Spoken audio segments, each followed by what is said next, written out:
This is my Mavic Mini 3 Pro initial review. And I say that because for me to do a full review, it takes about a month or two. Because I really want to see how this drone does in different situations. So take this review with a grain of salt, and I'm not going to dive in deep into technical specs, but I am going to share with you guys my initial experience with this drone. I have graded and edited the footage as best as I can to give it a more cinematic filmic look. Honestly, as a 249 gram drone, I am blown away with what this drone can do. It's amazing for its value, and you can get amazing footage from this tiny little drone. But I want to start off the bat with the annoying over-sharpening with DJI drones. And I usually combat this with adding blur, glow, halation, and it makes the footage a little bit more organic. But obviously it does make the footage a little mushy, but I'd rather have that versus an over-sharpened image. I also color grade this video in a weird way.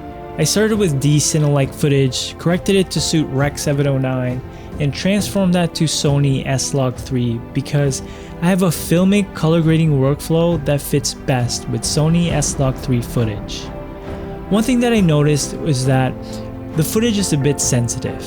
I usually shoot for the highlights and bring up the shadows. When I do that, I get some noise, so I mask that out with even more grain. I mean, Hollywood movies are shot in film, so why not emulate that similar film look into this tiny little powerhouse? I have also noticed the range, maybe because I'm in between mountains, but it does cut off here and there. But the drone stays there or initiates a return to home until it regains connection.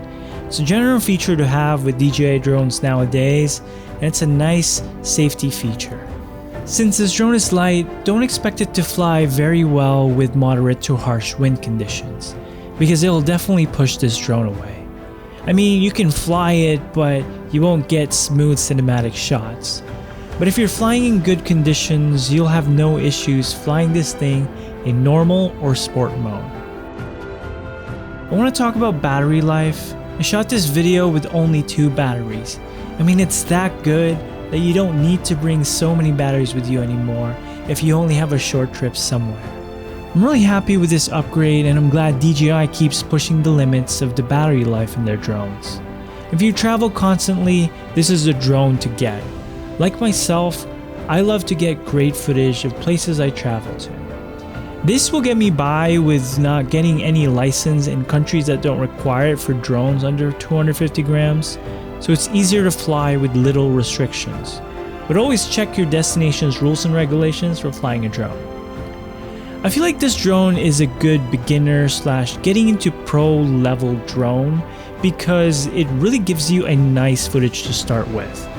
I mean, they recently released a firmware update that allows this drone to shoot 10-bit footage.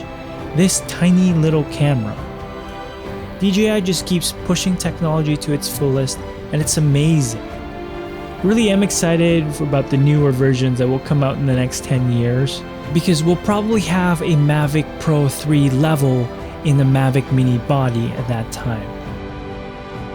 And overall, this drone will probably accompany me in my travels a lot more.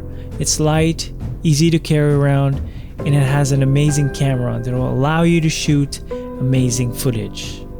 And as always, I'm giving away my S-Log3 luck pack, and all you have to do to win is comment down below what are your thoughts about the Mavic Mini 3 Pro, and would you consider getting one? If you do want the luck pack now, it's available in the link down below, and at 10,000 subscribers we are giving away a free camera. So stay tuned, and I will see you guys in the next video. Peace. 너와 나